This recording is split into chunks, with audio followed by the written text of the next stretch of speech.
नमस्कार दोस्तों, आज हम इस वीडियो में नाग पंचमी की व्रत कथा पढ़ेंगे। सालों पहले एक नगर में किसी सेठ के 7 बेटे रहते थे। सभी की शादी सेठ ने समय से ही करवा दी थी। सातों बहू मिलकर घर का काम करती थी।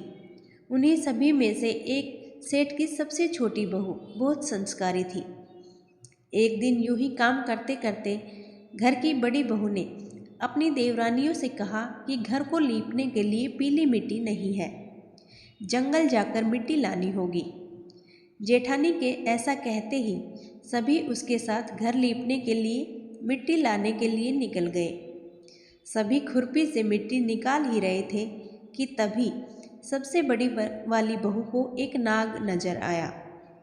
उसने मारने के लिए जैसे ही बड़ी वाली बहू ने खुरपी उठाई, वैसे ही सबसे छोटी बहू ने कहा, जेठानी जी, इसे मत मारिए, इसकी कोई गलती नहीं है, जंगल तो इसका घर है। अपनी देवरानी की बात मानकर उसने नाग को कुछ नहीं किया। तभी उस छोटी बहू ने नाग से कहा कि आप एक जगह पर अलग से बैठ जाइए, हम तब तक मिट्टी खोदते हैं, फिर आपके पास आएंगे। इतना कहकर सभी मिट्टी निकालने लगी और कुछ देर बाद घर चली गई। सभी के दिमाग से नाग वाली बात निकल गई थी। अगले दिन छोटी बहू को अचानक से याद आया कि उसने नाग को इंतजार करने के लिए कहा था। वो तुरंत अपनी सभी जेठानियों को अपने साथ लेकर नाग के पास चली गई।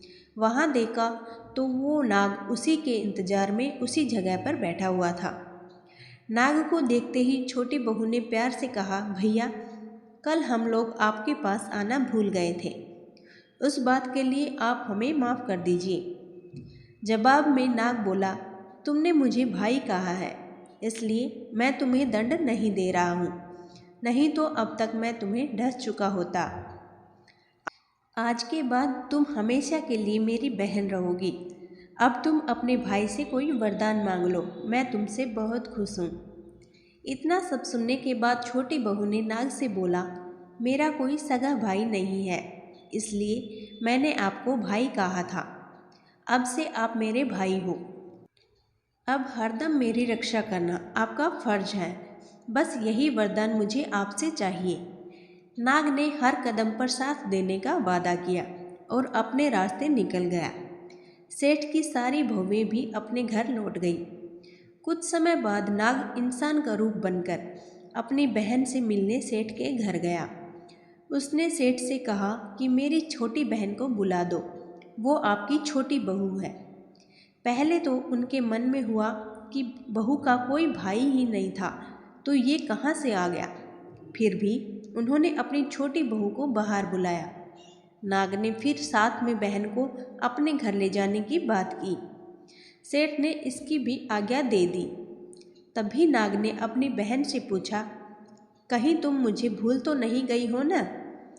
जवाब में बहन बोली, नहीं भैया, मैं आपको बिल्कुल नहीं भूली हूँ।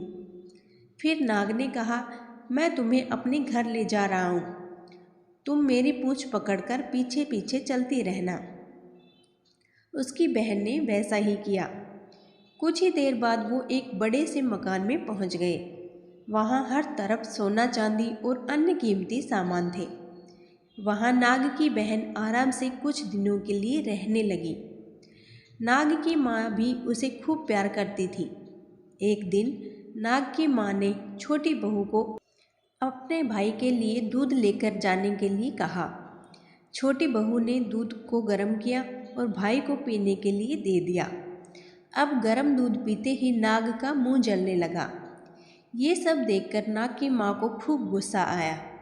नाग ने किसी तरह से अपनी माँ के गुस्से को शांत किया और बताया कि उसकी बहन को नहीं पता था कि मैं गर्म दूध नहीं पी सकता हूँ।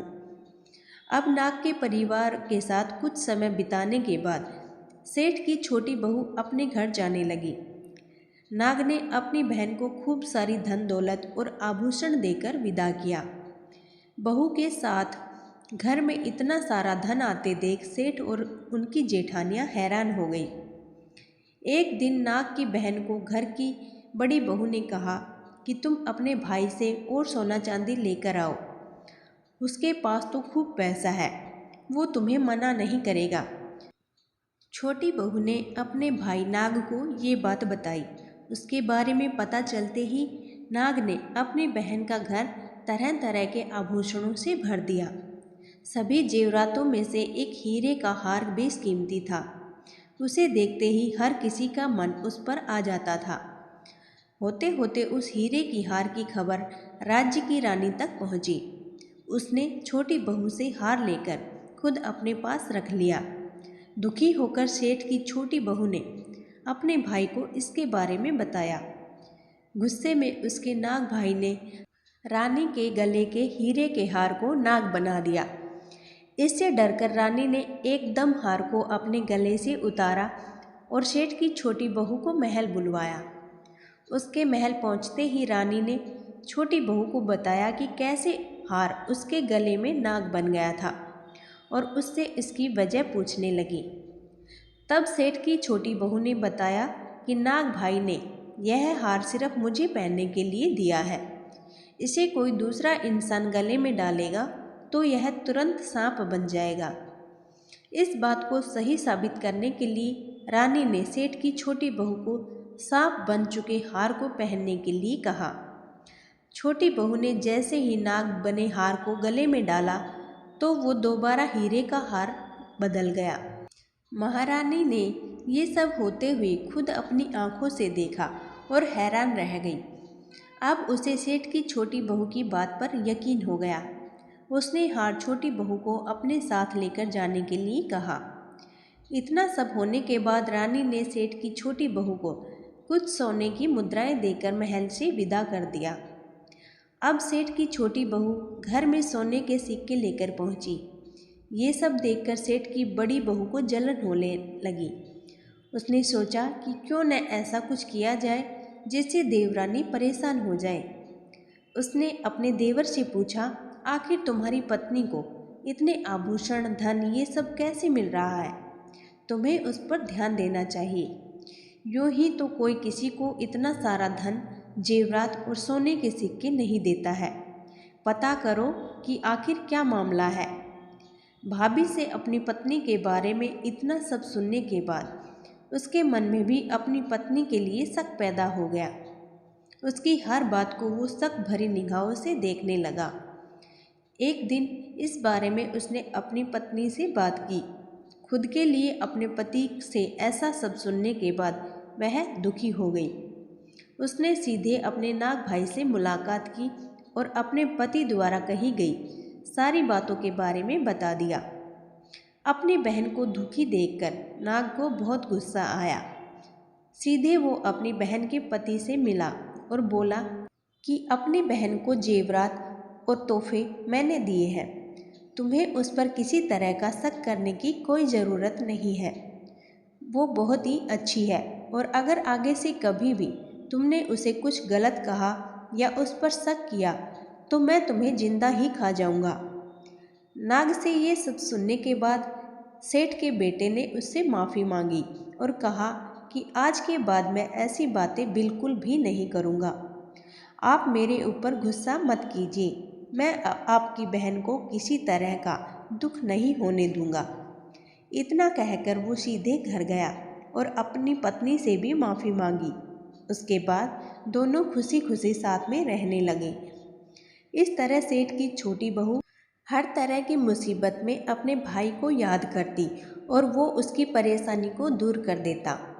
इसी तरह नाग पंचमी का त्यौहार शुरू हुआ और सभी महिलाएं नाग को अपना भाई मानकर पूजते हुए उन्हें दूध पिलाने लगी। नागपंचमी कथा से दो सीख मिलती है। पहली ये कि किसी दूसरे के भड़काने पर उनकी बातों से प्रभावित होकर अपने लोगों पर शक नहीं करना चाहिए। दूसरी सीख ये है कि अच्छा करने और सोचने वालों को उसका सकारात्मक फल जरूर मिलता है। तो दोस्तों, कथा पसंद आई हो तो वीडियो को लाइक और चैनल को सब्सक्राइब जरूर करें। धन्यवाद।